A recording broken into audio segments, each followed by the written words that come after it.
یو مولوی صاحب د 400 یو مولوی صاحب دی او یا عربو کې سعودي کې یو کس چې کم دینو لار باندې روانو د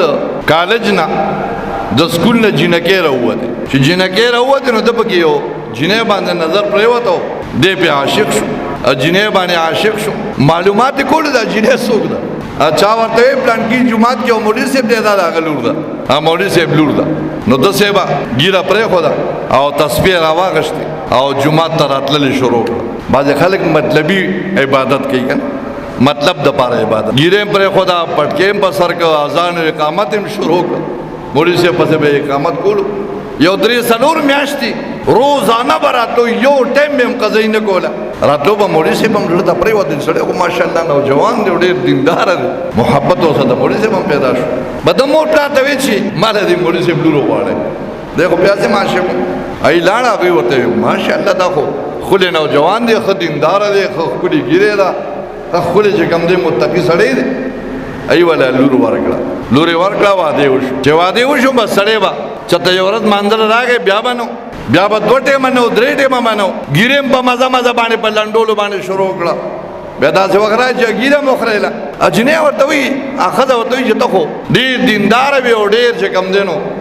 متقی او پرهیزګار زما پلار خو تعالی زه په دې وجه درکولم چې ته دیندار تا باندې څه چلو شو هغه ورته وی زما مقصد چې کومو باندې سره پاره دینداری کوله بس هغه شوی ما چې سره پاره ځانونه کوله او سره پاره مې منځونه کوله بس مقصد به شوی وې سره پاره کوي تا دا پاره مې کوله بس سکول نه یا مدرسې نه راتلې بس ته مې وکړې بس پتا باندې عاشق شوم بس ما وې شرا شبل طریقه هونی سره ځان دیندار او ښا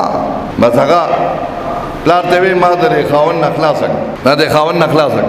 زغلاد عدالت کې پیدا کوو یاره زمال دور د خپل خاون سره خلع کول غواړي ځان ته جدا کول غواړي بس هغه ورته نه دا د خزه ده ولی چا ورته وی دلته کې جادوګر دی او داغه په ذریعہ باندې با د دې الګ چې کم دینو او د جینې په منځ کې جدایي راشي دې جادوګر لورغه جادوګر ورته مال بدل کونه دومره درهم راکې هغه ولا ورکړه وی هفته پس راشه ستا کار به وشي جدایي رااله د دواړو جدایي رااله عدالت د خزه دنه جدا کړه دی وی چې خدای پاک داسې چلو شو ما خو جسره بار مونږ او 10 کول او هغه مې کول هغه سیزه حاصل شو بیا رانه جدا شو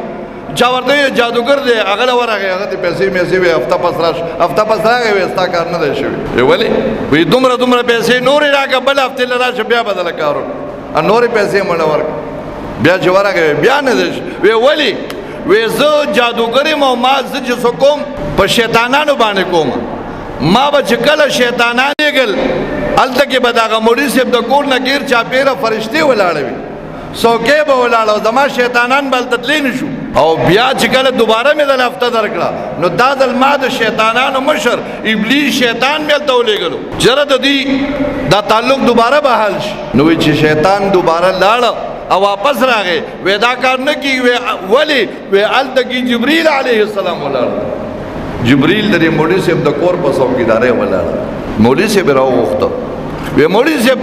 دا تاسو عمل کې دا تاسو کار کې چې ستا په کور باندې فرشتي ولاړی او څوکې گئی بیا جبرئیل علیه السلام ستا په کور ولاړی وی مولوی صاحب ورته وی چې الحمدلله زه روزانه کور کې د سورې بقره تلاوت کوم زما کور ته شیطانان او زما کور ته جنات دا سونه نه راځي نن زمون کورونه سره نه خبره ده یو زنانه ته مې دا صورت با د چهارشنبه په شپه او د زیارت په شپه او د جمعې په شپه باندې وې نفلو کې نو داګه سم مسله اما ته جواب کې سوې وي نه ما قران ویلې دي نه مې خاون قران ویلې دي نه مې لور قران ویلې دي اوس مې یوزوی دي د 15 کال دی او اوس قران ویل کېږي او سمې عزتمند چې کم کور کې د قران تلاوت نه کیږي هغه کور باندې به پریشانې او تکلیفونه ولې نه راځي